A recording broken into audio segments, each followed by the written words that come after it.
You're a U of M student, right? You're going to enter the business plan competition? Getting one of these guys as a mentor is not a bad thing to do. Lisa, her idea is a farm stand. Pick your own: berries, apples, peaches, fresh cider, organic eggs, a whole host of stuff here. Core competency is Christmas trees and green, well, let's see. No, love and knowledge of growing food, desire to enhance the community through locally grown food supporting local farms. Value equation: people are willing to pay for quality food farms and support their local farms and improve the health by eating healthy, locally grown food. Yes, that's true. No, I agree. I mean, it could be, it's not going to be a huge business or anything, but it's certainly going to be a business for a handful of people, because for the reasons that were just given. You know, people do want good, high quality food and at a fair price, and they'll pay for it. Yeah, I think I'd agree with that. I'd say that, you know, part of that, what I heard, at least in what you were reading, is the experience that people have. You know, they go there, it's an experience. So there's a certain class of people that might be of value to, you know, and then also the other things that come from that, the source of the product, and, you know, so could it be sold? Sure. Is it a big business? Probably not. It's hard to figure out how you would scale that. They just did an experiment in the inner city, and they would show kids 3 pictures. One was Kraft macaroni and cheese. One was a field of wheat. One was you know, a tree. And they said, you know, where does macaroni come from? They picked macaroni and cheese. So kids don't know where their food comes from. It's really cool. No. I recently toured Europe, 5 countries, and found strikingly beautiful graffiti everywhere. I would like to create a series of t-shirts, cards, posters for profit, with a % going to Global Voice through our art organization to create a positive outlet for children. For using graffiti. Using graffiti from Europe and putting it all over our bodies here. It's the graffitis put on t-shirts, right? T-shirts. Yeah, I think actually that, now the value proposition I'm not so sure of, but as we talked about, there are businesses for which you can't reduce it to dollars and cents in value.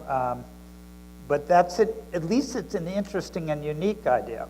I mean, the issues would be, what is the cost of obtaining the graffiti? Are you going to have to pay high amounts for this? Or, you know, how do you compensate the graffiti makers, you know? But no, it has some potential. It reminds me of one of the shows on one of the Shark Tank presentations,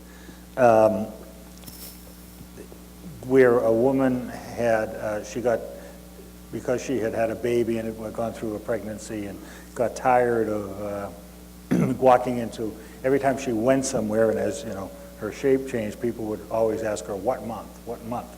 So she decided to do a series of t-shirts with the month on it, right? Okay? She didn't get funded. The Shark Tank guys thought it was way too complicated, how, you know, colors and months and the mix of SKUs and how the retail stores carrying these t-shirts. But if this is graffiti as art to be put on a t-shirt, maybe. Yeah, maybe. Yeah. You know, yeah, it's, you know, there's a lot of questions. The easy way to start is just to start. I mean, to start locally. I mean, this is not something you take out nationally, but you start in one region and see if it has some popularity, and if it does, you spread to adjacent. And you can write off your trips to Europe. Exactly. Mark Snyder, with hundreds of proposals and opportunities presented to investors every week, how does one stand out and pique the interest of investors? I'll try that. We pitched the #1 venture capitalist in the world, which was Kleiner Perkins. And I had that on my mind when I was pitching them. So we did things a little bit differently. Normally people have a PowerPoint presentation, not too dissimilar to what we just did. We didn't do that. There was 4 of us as part of the founding team that were pitching, and we took foam boards. I don't know if you know what foam boards, they're art boards. And each of us took 2 foam boards, and we stood like Vanna White in different corners of the room. And one is we left the lights on in the room so that we didn't have to shut down the lights. We could get very intimate with them because now they had nothing really to see. There wasn't anything up there. And each one of the team members was actually presenting a section. So Jeanette presented engineering, and Jay presented marketing, and I don't know what I presented, probably the front end and the back end stuff.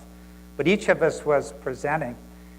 It was a fairly unique and attention-getting mechanism for the venture group. The other thing I think that we did, and this was almost by accident, when we started the meeting, or the meeting was getting started, the venture people were wandering into the room, and all of the named partners, Eugene Kleiner and Perkins and Dorr and all of the famous venture capitalists, they're all just shooting questions out, and we hadn't even started. No one had even sat down.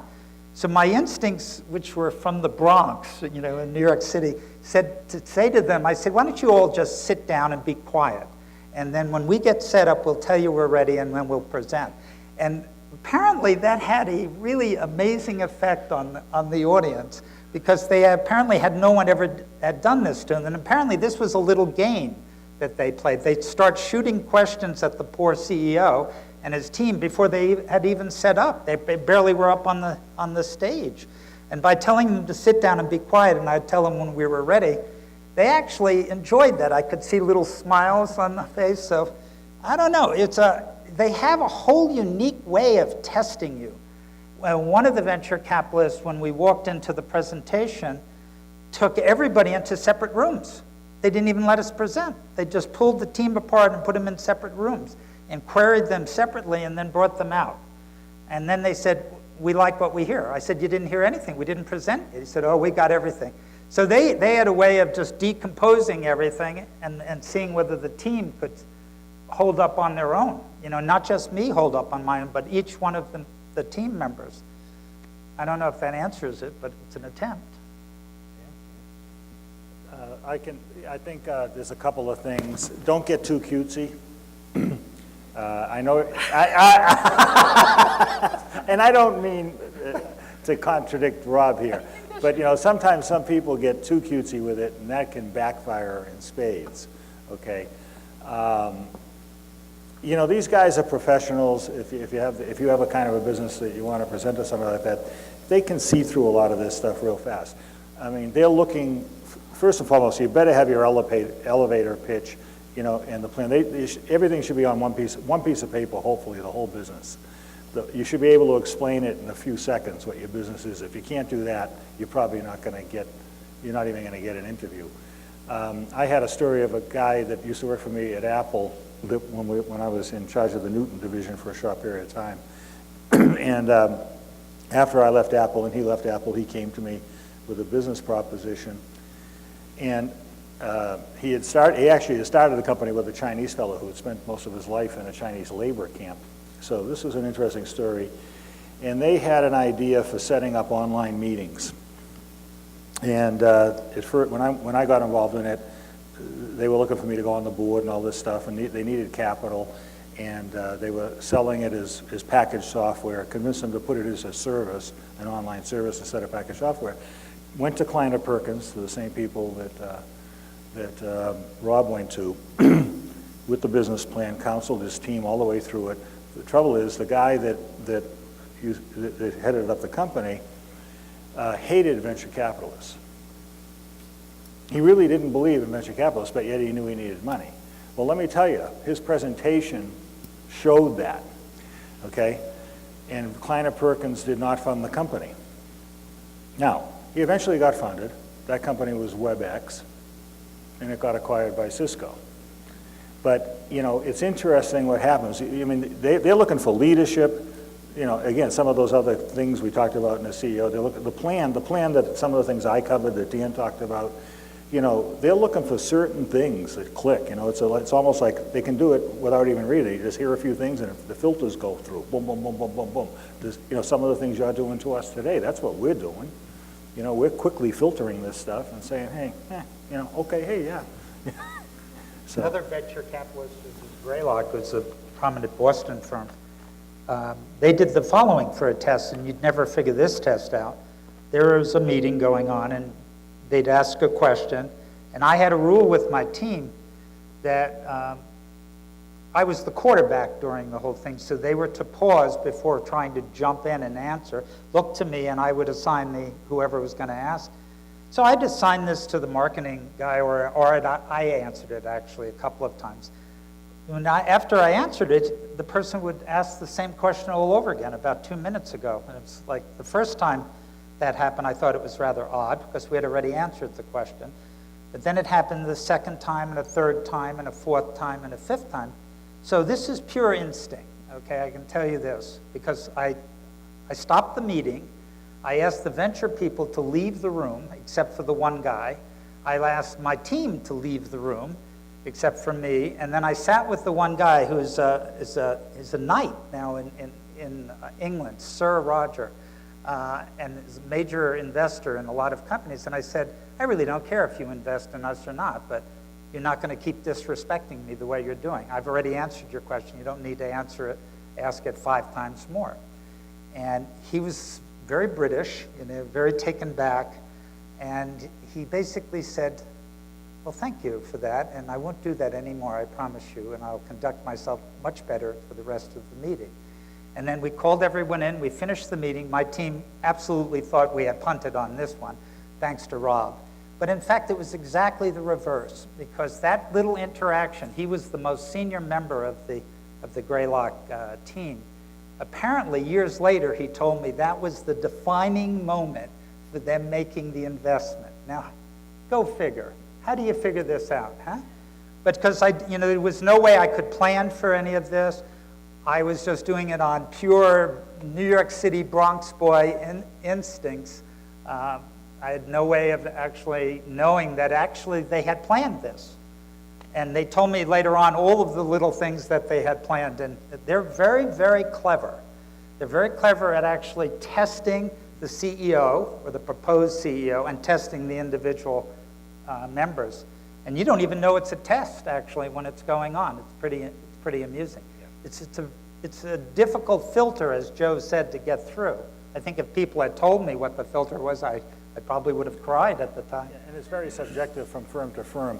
They're looking for, also, one of the things I look for, and I've run into this plenty of times, is people that you figure out real quick, you can't work with them. They won't listen. Nothing's worse than, a CEO's got to be strong-willed, but not to listen at all. Especially when they're asking for professional money who might have expertise with the money that can help them. So they're looking for, they're marrying you. You're getting into another form of a marriage. And that how do you define that process?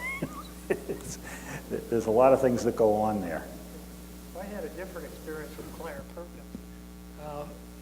We made a pitch and nothing much happened, and then Kleiner Perkins put on a cocktail party down at Quail Lodge for potential investees, and we were down there, and Bill Hamburg with Hamburg and Quist had already committed to fund us, and he walked over to Tom Perkins and said, Tom, you have to make a decision right now. Are you going to invest or not?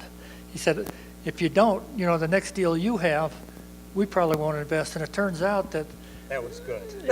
it turns out that there's an incestuous relationship between venture guys. If one of them decides, like Hamburg and Quist, to make an investment, there's usually 5 or 6 other people that follow right with them that all invest. And if one of them decides not to do it, it's a big black mark. And that part surprised me because I didn't think they worked together like that, but the big guys did.